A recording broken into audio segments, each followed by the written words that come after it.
My mother kept a secret for 30 years.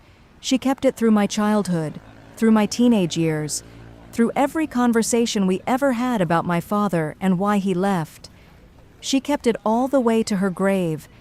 I found it on a Sunday morning in July, in a shoebox, in a stuck drawer, in the bottom of her dresser, and what was inside that box changed everything I thought I knew about my family. Everything. Before I start, I need you to understand something. I'm not telling you this to get sympathy. I'm not telling you this because I want anyone to feel sorry for me. I'm telling you this because I think someone out there needs to hear it. Someone who has spent their whole life believing in a version of their family that wasn't entirely true. Someone who found out the hard way. Okay, here we go. My name is Diana. I'm 44 years old. I live in Atlanta, Georgia. I work in healthcare administration. I manage billing and insurance claims for a mid-sized medical practice on the north side of the city. It's not glamorous work, but I'm good at it. I've always been good at organizing things, making sense of things, putting information in the right order so it tells a story you can follow. I think about that a lot now, the irony of it. My whole career is about finding what's missing, finding the gap between what was submitted and what was paid, finding the error in the record that nobody caught. Turns out I was doing the same thing in my own life and didn't even know it. My mother's name was Lorraine May Washington. She was 71 years old when she died. Pancreatic cancer, diagnosed in February, gone by June. 4 months. That's all we got from the moment they told us to the moment she was gone. I need to stop for a second because even saying that word is still, okay. She was gone by June. My mother was, I don't even know where to start with her. She was one of those women who just had a way about her. You know the type. The kind of woman who walks into a room and something shifts, not because she was loud or demanding. The opposite, actually. She was quiet, still. But when Lorraine Washington looked at you, you felt like the only person in the world. She raised me alone. Mostly. My father, and I'll get to that part. He was around when I was very small, and then he wasn't. My mother never spoke badly about him. Never. Even when I was a teenager and I was angry and I wanted her to just say something ugly about him so I could feel justified in my own anger, she wouldn't do it. She'd just say, Diana, some people aren't built for staying. That doesn't make them evil. It just makes them gone. I used to think that was wisdom. I'm still not sure what I think it is now. She lived in the same house in Decatur for 31 years, a small craftsman bungalow on a quiet street with a big oak tree in the front yard that she loved more than I think she loved most people. She had a garden in the back, tomatoes, collard greens, a fig tree that she babied every summer like it was a child. When she died, that house became mine. I'm an only child. There was no one else to leave it to. The plan was simple. Take a week off work, go to the house, sort through her belongings, decide what to keep and what to donate, and then list it with a realtor. Clean. Practical. The kind of task that gives you something to do with your grief so you don't just sit in it and drown. That was the plan. I got there on a Saturday morning in late July. Atlanta in July is, well, if you've never been, just imagine stepping into someone's mouth. Hot and thick and inescapable. I parked in the driveway and sat in my car with the AC running for a few minutes before I could make myself go inside. The house smelled like her. That hit me before anything else. That particular combination of her hand lotion and the cedar sachets she kept in every closet, and something underneath it all that I don't have a name for. Just her. Just Lorraine. I stood in the hallway for probably 10 minutes doing nothing. Then I made myself move. I started in the kitchen because it felt the least personal. Dishes, pots and pans. The spice rack she had organized alphabetically because she was particular about things like that. I packed what seemed worth keeping and boxed the rest for donation. I worked slowly. I wasn't in a hurry. I had the whole week. By the afternoon, I had moved through the kitchen and the living room and the small guest bedroom she had used as a sewing room for as long as I could remember. There was a quilt in there she had been working on, half finished. I folded it very carefully and put it in the bag I was keeping for myself. I don't know if I'll ever be able to look at it without falling apart, but I couldn't leave it either. Saturday night I slept in her bed. I know that sounds strange maybe, but it felt like the right thing. Like I wasn't ready to be that far away from her yet, even there, even in a house full of her things. Sunday morning, I started on her bedroom. The closet first, her clothes still hanging exactly as she had left them. I went through everything slowly, holding each thing for a moment before deciding. Some of it I kept. Most of it I folded into donation bags. There was a blue dress near the back that I remembered her wearing to my college graduation. I held that one for a long time. I got through the closet and moved to the dresser. Top drawer. Jewelry, nothing valuable, just the pieces she wore every day. Her watch, a pair of pearl earrings, a thin gold bracelet that had been her mother's. I put all of it in the keep bag without really looking too closely. I wasn't ready to make decisions about jewelry yet. Second drawer, scarves and belts, neatly folded. Third drawer, papers. This is where she kept things like that. Bills, insurance documents, cards people had sent over the years. I had gone through her important documents already. Her will, her insurance policy, all of that had been handled in the first weeks after she died. But I knew there would be more in here.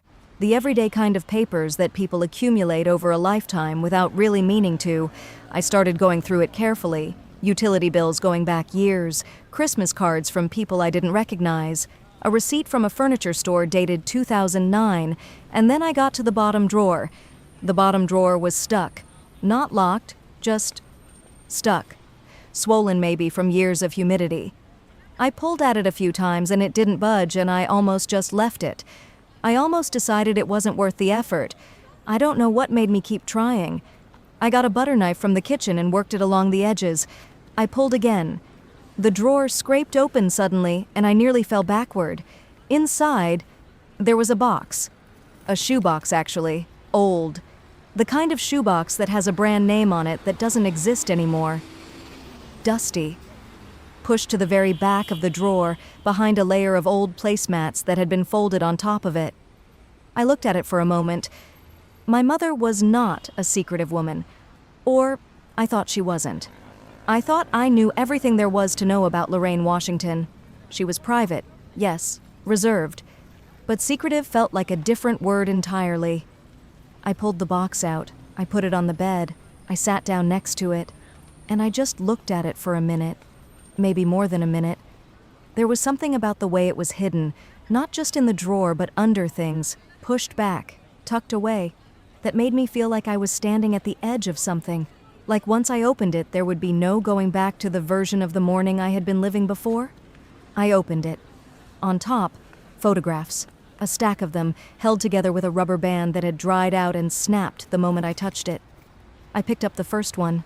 A little girl, maybe 3 or 4 years old, standing in front of what looked like a birthday cake, laughing at something outside the frame. Dark skin, bright eyes, 2 little ponytails. I didn't recognize her. I picked up the next one. Same girl. Older now, maybe 7 or 8. School photo, gap-toothed smile, red sweater. I went through all of them. The girl grew up across maybe 30 photographs, 3 years old to what looked like her late teens. Different settings, birthdays, holidays, what looked like a backyard I didn't recognize. Never the same house as my mother's. Never a face I could place. I had never seen this child in my life. At the bottom of the stack, clipped together separately, were documents. A birth certificate. I read the name. Melody Jean Carter. Date of birth, March 14th, 1980. I stared at that date. March 14th, 1980. I was born on September 3rd, 1980. Same year. I kept reading. Mother, Patricia Ann Carter. Father. I read the father's name, and the room went very quiet, because the father's name on that birth certificate was a name I knew, a name I had grown up with, a name that belonged to the man my mother had never spoken badly about, even when I was a teenager and angry and wanted her to. It was my father's name. I sat on that bed for a long time after that, the photographs spread out around me, that birth certificate in my hands, and I kept thinking, how long had she known? Had she always known? Because if my mother knew, if she had known this whole time and never said a word, then everything I thought I understood about my family was wrong. Everything. And that was just the beginning. I didn't sleep Sunday night. I tried. I lay in her bed with the box on the nightstand beside me, and I stared at the ceiling, and I listened to the oak tree outside moving in the wind, and I thought about that birth certificate until the numbers and the names stopped making sense as words and just became shapes. March 14th, 1980. September 3rd, 1980. 6 months apart. 6 months. Which means that while my mother was pregnant with me, while she was carrying me, while she was buying whatever you buy when you're preparing for a baby, while she was doing all of that, my father was somewhere else, with someone else, and that someone else was also pregnant. I don't know why that specific detail hit me so hard. Maybe because pregnancy feels like, I don't know how to explain this exactly. It feels like the most unignorable thing. You can't accidentally have a pregnant woman in your life. You can't just not notice. He knew. He had to have known. He chose anyway. By the time the sun came up Monday morning, I had made a decision. I was going to find Melody Jean Carter. I know that probably sounds impulsive, and maybe it was, but I had spent the entire night going back and forth, and the only thing I kept coming back to was, she exists. Somewhere out there is a woman who is 6 months older than me who has the same father I have, and she has no idea I exist either. Maybe. Or maybe she does. Maybe she's known her whole life. Maybe she grew up knowing about me while I had no idea about her. That thought made me feel something I still don't have a clean word for. Not quite anger, not quite grief. Something in between that has edges. I went through the rest of the box carefully that morning, methodically, the way I go through billing records at work, looking for the thing that doesn't fit, the detail that explains the gap. Underneath the photographs and the birth certificate, there were letters, 22 of them. I counted. They were bundled together with a piece of kitchen twine, the old-fashioned kind. The envelopes were yellowed at the edges. Some of them had stamps on them, postmarked. Others looked like they had been hand-delivered. No stamp, no postmark, just my mother's name written on the front in handwriting I didn't recognize, a woman's handwriting, small and careful and slightly left-leaning. I looked at the return address on the postmarked ones. Patricia Ann Carter, an address in Savannah, Georgia. Patricia Carter, Melody's mother. My father's, I don't even know what word to use. The other woman. That feels reductive. But I don't know what else to call her. My hands were not entirely steady when I opened the first letter. It was dated June 1983. Melody would have been 3 years old. I would have been 2. I'm not going to read you the whole letter. Some of it feels too private even now, even after everything. But the general shape of it was this. Patricia was writing to my mother, directly. She knew about me. She knew about my mother. And she was not writing to cause trouble. The tone of it was, God. It was so careful, so measured, like she had written and rewritten it 100 times before she sent it. She said she thought my mother deserved to know the truth. She said she was sorry. She said she had not known about my mother when things started with my father. By the time she found out, she was already pregnant and she didn't know what to do. She said she had a daughter. She said her daughter's name was Melody. She said Melody looked like her father. She said she wasn't asking for anything. She just thought my mother should know. I put that letter down and picked up the next one. They spanned 22 years. The last one was postmarked 2005. I would have been 24. Melody, 25. My mother had written back. I could tell from the letters. Patricia referenced things my mother had said, answered questions my mother had asked. There was a conversation happening across these envelopes spanning 2 decades. A quiet, careful, devastating conversation between 2 women who had been wronged by the same man and chose to, what? Not become enemies. Something more complicated than that. In one letter from 1991, Patricia mentioned that Melody was doing well in school, that she liked to draw, that she had her father's stubbornness, but hopefully not much else of him. My mother had apparently responded with something about me because in the next letter Patricia said, I'm glad Diana is doing well. I hope she never has to know any of this. Some things are better carried by the people who were actually there. I read that sentence 4 times. Some things are better carried by the people who were actually there. My mother had agreed with that, apparently, because she carried it. For 30-something years, she carried it, and she never said a word to me. Not one word. Not when I was a teenager asking why my father left. Not when I was in college and going through a phase where I wanted to find him. Not when I was an adult who she could have had a real conversation with. Not ever. And I love my mother. I want to be very clear about that. I love her and I understand, or I'm trying to understand, why she made the choices she made. She was protecting me, I know that. That's what she always did. She protected me from things she thought would hurt me. But sitting in that bedroom on a Monday morning in July with 22 letters in my lap, what I felt was alone. Profoundly, unexpectedly alone. Because somewhere in Savannah, Georgia, there was a woman named Melody who had grown up in the shadow of the same absence I had, the same missing person, the same gap in the shape of a father who didn't stay. And we had never known about each other. Or had we? That question started nagging at me somewhere around the 10th letter, because Patricia wrote about Melody consistently. Melody at 3, Melody at 7, Melody starting high school, Melody graduating. She was present in every letter, a whole life being narrated to my mother in careful, careful handwriting. But my mother, did she ever tell Melody about me? Did Patricia? I didn't know. I couldn't know from the letters. My mother's side of the conversation wasn't here, just Patricia's responses. Just one half of the exchange. I needed the other half. I put the letters back in the box very carefully. I put the photographs on top. I closed the lid. I sat there for a moment, and then I did something that I had not planned to do when I woke up that morning. I opened my laptop. I typed the name into the search bar. Melody Jean Carter, Savannah, Georgia. There were a few results: a LinkedIn profile, a Facebook page set to private, an old mention in what looked like a local Savannah news article from about 6 years ago, something about a community art show, the name in the caption under a photograph. I clicked on it. The photograph loaded slowly. A woman, standing in front of a large painting, smiling at whoever was taking the photo. Natural hair, warm eyes, paint on her hands.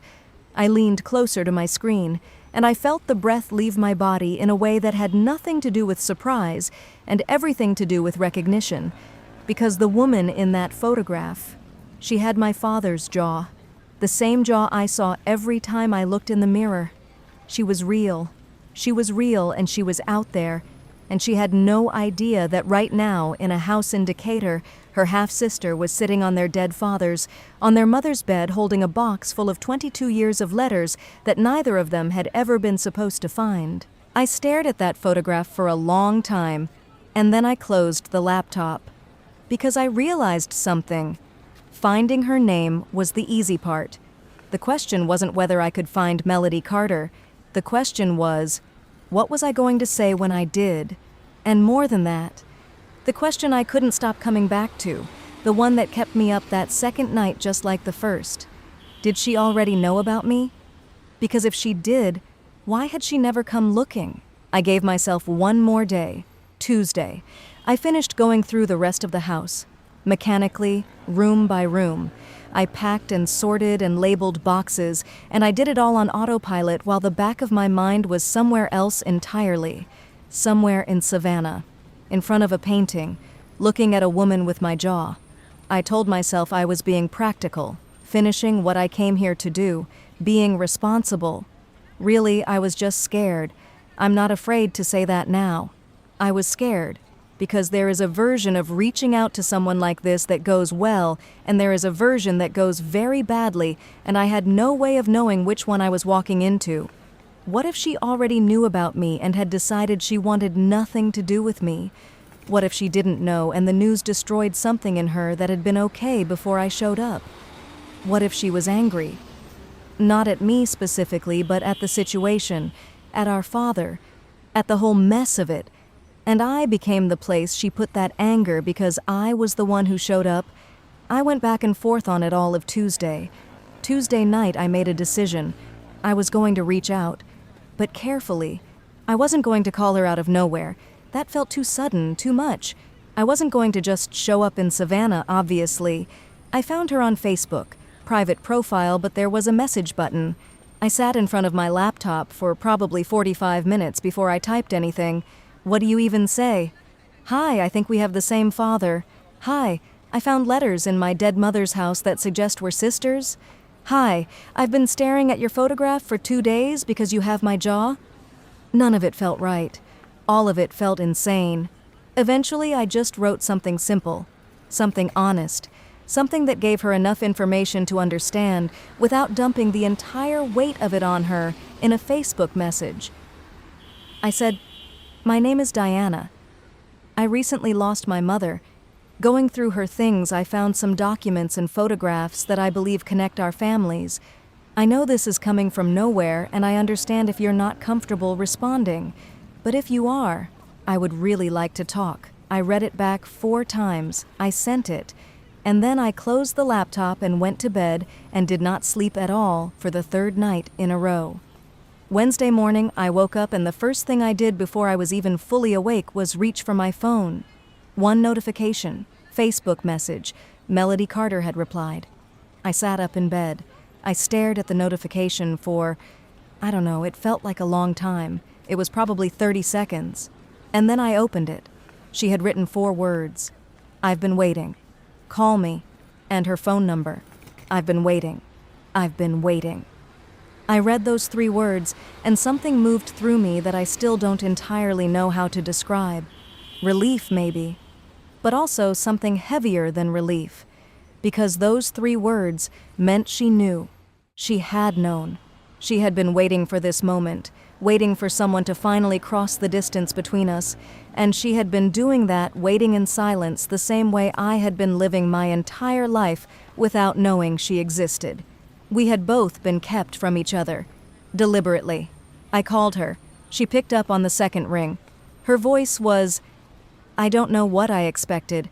I hadn't thought that far ahead, but her voice was warm, a little cautious, a little like someone who has been holding something for a very long time and is finally, carefully, setting it down. She said, Diana? And I said, yeah. Hi. I'm sorry, I don't really know how to start this. And she said, me neither, but I'm glad you found the box. She knew about the box. I asked her how. She said her mother had told her. Patricia had told Melody about the box when Melody was 19 years old, sat her down and explained the whole thing, the letters, the photographs, the arrangement, if you could call it that, between Patricia and my mother. The quiet understanding between 2 women who had decided that the children didn't need to be caught in the middle of something that wasn't their fault. Patricia had told Melody about me, my name, my age, the city I lived in. Melody had known about me for 25 years. I had to stop her there. I had to just stop and breathe for a second, because 25 years is a long time to know someone exists and choose not to reach out. And I wasn't angry exactly. I was trying very hard not to be angry, but I needed to understand.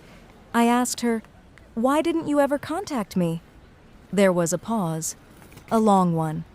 And then she said something that I have thought about almost every day since. She said, because my mother asked me not to. She said your mother wasn't ready. She said when your mother was ready, she would tell you herself. And I respected that. I waited for your mother to tell you. And your mother never did, I said. No, Melody said quietly. She never did. We were both silent for a moment after that. 2 women on the phone in 2 different cities sitting with the weight of decisions made by people who were gone now.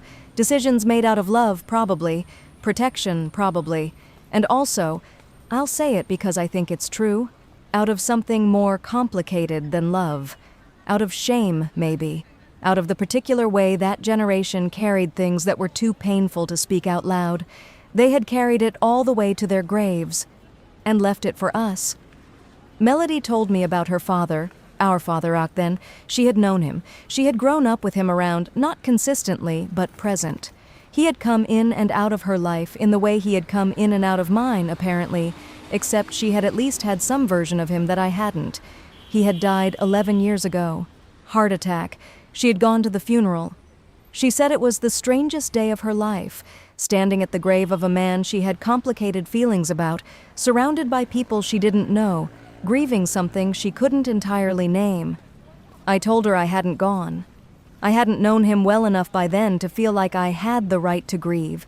She said, "I'm not sure I did either, but I went anyway." And then she said something that stopped me completely. She said, "Diana, there's something I need to tell you, something I found out about 3 years ago that I think you need to know. Something about our father that, look, it changes some things. About the story your mother told you, about why she made the choices she made." I felt my grip on the phone tighten. "What is it?" I asked. She was quiet for a moment. "I think," she said carefully, "this is a conversation we need to have in person."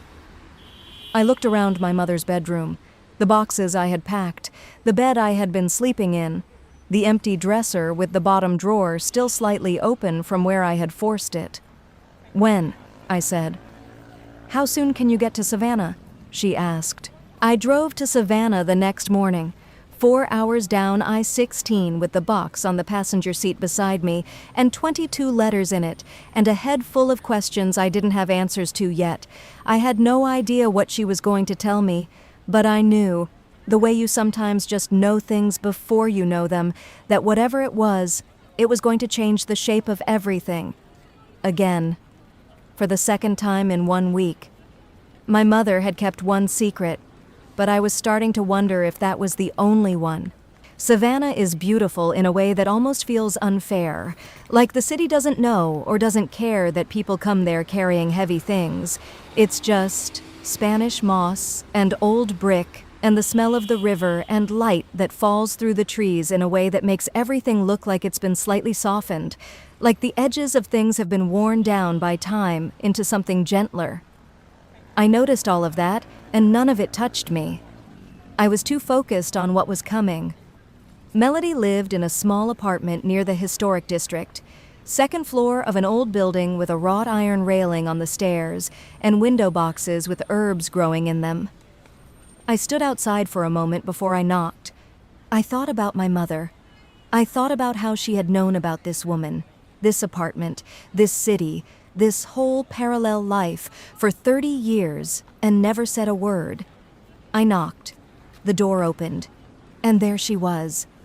I don't know what I expected. I had seen the photograph, but photographs don't prepare you for the actual person, for the way she stood, for the way she looked at me, for the way looking at her felt like looking at something familiar in a face I had never seen.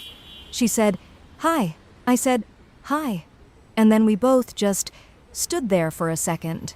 Two strangers who were not strangers, two women who had grown up 6 months and 400 miles apart, raised by mothers who had been quietly corresponding for 22 years, shaped by the same absence, the same missing person, the same gap in the shape of a father who didn't stay. She stepped back and let me in. Her apartment was full of paintings.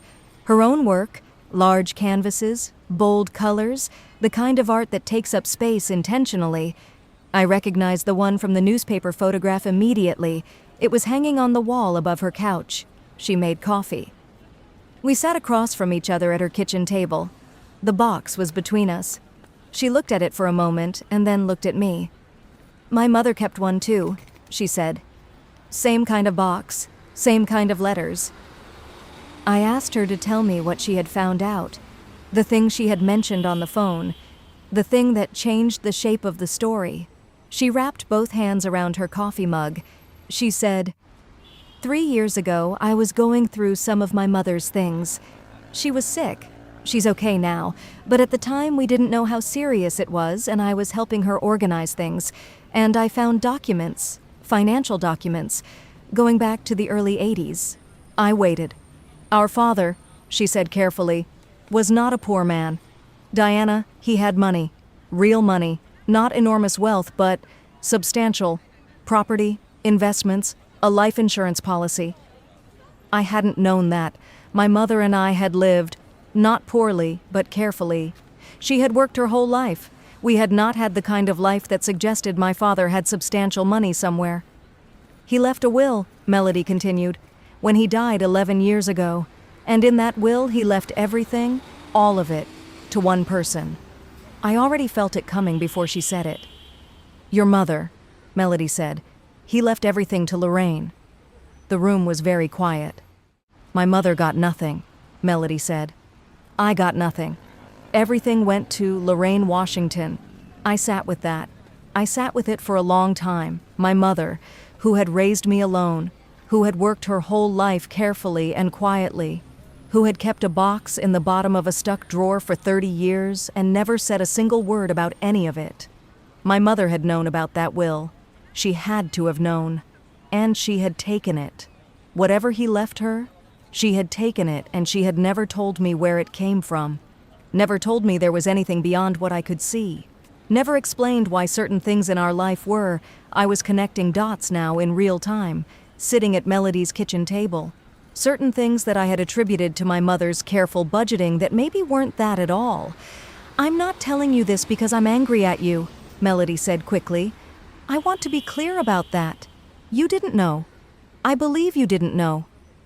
I didn't, I said, and my voice came out smaller than I intended. I know, she said, but I needed you to know. Because I think your mother was a good woman. I really do. From everything my mother ever told me about her, she was a good woman who got dealt a terrible hand and did the best she could with it. But she made choices. And some of those choices, they affected me. They affected my mother. I nodded. I didn't trust myself to say much more than that. We talked for 4 more hours. About our father, about our mothers, about what it meant to grow up in the shadow of a man who split himself between 2 families and ultimately chose, in his own complicated way, one over the other. About what we were supposed to do with all of this now that both our mothers were, one gone, one aging, now that we were the ones left holding it. I drove back to Atlanta that evening with the box still on my passenger seat and something new sitting in my chest alongside the grief. Something I hadn't expected to find at the end of this week. Her. A sister. Not a simple one. Not an uncomplicated one. We have history between us that we didn't create, and wounds that weren't ours to start, and questions I don't think will ever be fully answered. But she exists. And now so do I. In her life. For the first time. My mother kept her secret for 30 years because she thought she was protecting me. Maybe she was. But what she didn't know, what I wish I could tell her now, is that the thing she was protecting me from turned out to also be the thing I didn't know I needed. A sister. 44 years late. But here. That's the whole story. Or the part I'm ready to tell anyway. Melody and I talk every week now. Sometimes more. It's not easy. I won't pretend it's easy. There's a lot of history between us that we're still figuring out how to hold, but we're figuring it out together. And I think that's what our mothers would have wanted, even if they couldn't find a way to make it happen themselves. If you've been through something like this, if you've ever found out that the family you thought you knew had a different shape than you believed, you just know. Thanks for listening.